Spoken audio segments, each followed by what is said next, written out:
지금 이탈리아 리비뇨 스노파크가 크게 요동치고 있습니다. 세계 랭킹 1위로 출전한 한국의 18세 스노보더가 예선 6위로 결선에 올랐기 때문입니다. 기록만 보면 평범합니다. 그러나 이 결과는 결코 평범하지 않습니다. 왜냐하면 이 선수는 올 시즌 월드컵 3승을 거두며 누구도 의심하지 않았던 절대 강자였기 때문입니다. 그런데 그는 말합니다. 아직 반도 보여주지 않았다고 말입니다. 그렇다면 질문은 하나입니다. 왜 세계 1위는 예선에서 모든 것을 숨겼을까요? 지금부터 그 이유를 차분히 짚어봅니다. 올림픽이라는 무대가 한 선수를 어떻게 시험하고 어떤 선택이 결선을 완전히 다른 경기로 만드는지 지금 이 영상에서 모두 확인하실 수 있습니다. 리비뇨 스노파크의 공기는 차분했지만 긴장감은 분명했습니다. 경기장 중앙에는 세계 랭킹 1위에게만 허락되는 번호 조끼가 있었습니다. 그 조끼를 입은 선수는 한국의 18세 스노보더 최가온이었습니다. 올 시즌 국제대회에서 3차례 우승을 거두며 정상에 오른 그는 이번 올림픽에서 가장 강력한 우승 후보로 분류됐습니다. 하지만 올림픽은 월드컵과 전혀 다른 무대였습니다.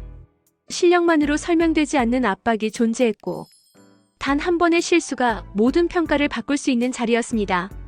겉으로 보기엔 모든 것을 가진 선수처럼 보였지만 그의 일상에는 분명한 결핍이 존재했습니다. 그것은 증명해야 한다는 부담이었습니다. 세계 1위라는 타이틀은 보호막이 아니라 족쇄가 되기도 했습니다. 기대는 높아질수록 자유를 제한했고 올림픽이라는 이름은 그 부담을 배로 키웠습니다. 이 상태가 오래 지속될 수 없다는 신호는 이미 분명했습니다. 올림픽 첫 경기에서 그는 더 이상 과거의 성과에 기대 설 수 없는 상황에 놓여 있었습니다. 올림픽 예선이라는 현실이 본격적으로 시작됐습니다. 예선은 결선으로 가는 관문이자 모든 선수가 동일한 조건에서 평가받는 자리였습니다. 최가온은 안정적인 런을 선택했습니다. 실수를 줄이고 완성도를 높이는 전략이었습니다. 그러나 점수는 기대만큼 나오지 않았습니다. 순위는 6위. 결선 진출에는 성공했지만 세계 랭킹 1위라는 이름에는 어울리지 않는 위치였습니다. 이 순간 기존 질서는 흔들렸습니다. 안전한 선택이 반드시 최고의 결과로 이어지지 않는다는 사실이 점수판 위에 명확히 드러났기 때문입니다. 변화하지 않으면 더 큰 손실이 올 수 있다는 경고였습니다. 예선은 끝났지만 진짜 선택의 시간은 이제부터 시작되고 있었습니다. 첫 올림픽이라는 현실은 선수의 판단을 더욱 조심스럽게 만들었습니다. 안전한 선택으로 결선을 치를 것인가? 아니면 위험을 감수하고 판을 바꿀 것인가? 높은 난도의 기술은 성공하면 흐름을 바꾸지만 실패하면 모든 것을 잃을 수 있었습니다.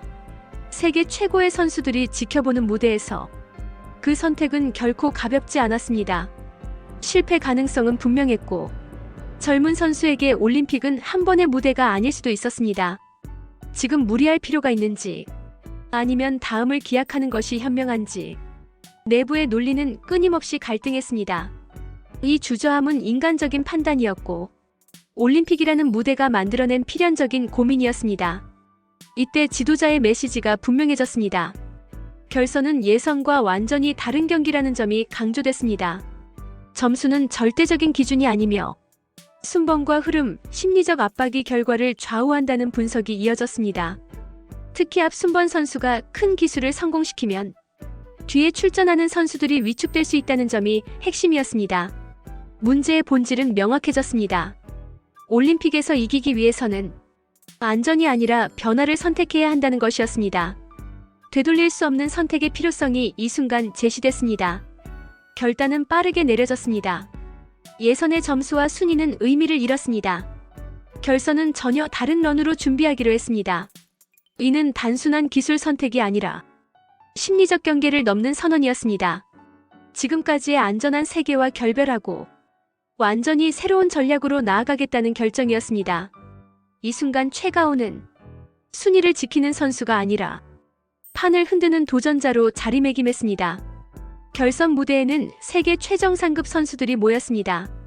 경기는 개인전이었지만 보이지 않는 경쟁은 집단적이었습니다. 선수들은 서로 말을 아꼈고 점프 하나하나가 심리적 압박으로 작용했습니다. 큰 기술은 곧 메시지였습니다. 나는 물러서지 않겠다는 선언이었습니다. 이 갈등은 개인의 문제가 아니라 올림픽 구조가 만들어낸 시험이었습니다. 예선에서 드러난 성과 뒤에는 분명한 한계가 있었습니다. 안정적인 런은 완성도를 보여줬지만 우승을 결정짓기에는 부족했습니다. 이 지점에서 이야기의 방향은 전환됩니다. 이제 목표는 단순한 메달이 아니라 자신의 정체성을 증명하는 것으로 바뀝니다. 최가온은 아직 보여주지 않은 카드가 있다는 사실을 스스로 확인했습니다. 외부에서는 기대가 커졌고 내부에서는 압박이 더해졌습니다. 실수에 대한 두려움과 결선이라는 시간 제한이 동시에 다가왔습니다. 모든 선택은 되돌릴 수 없었습니다. 상황은 빠르게 악화되는 듯 보였고 긴장감은 최고조에 달했습니다. 예선 결과는 만족스럽지 않았습니다. 그러나 그 안에서 중요한 깨달음이 있었습니다. 기존 방식으로는 정상에 오를 수 없다는 사실이었습니다. 이 최저점에서 완전히 다른 관점의 돌파구가 보이기 시작했습니다. 결선을 앞둔 시간은 조용했습니다. 말은 줄어들고 이미지는 머릿속에서 반복됐습니다. 무엇을 해야 하는지는 분명했습니다. 목적은 다시 한번 확인됐습니다. 결선의 런은 달라질 준비를 마쳤습니다. 기술 구성과 흐름, 점프의 선택은 새롭게 설계됐습니다. 이제 그는 점수를 쫓지 않습니다. 무대를 지배하는 선수가 되기 위해 나섭니다. 결과는 경기에서 결정될 것입니다. 그러나 이미 분명한 변화가 있었습니다.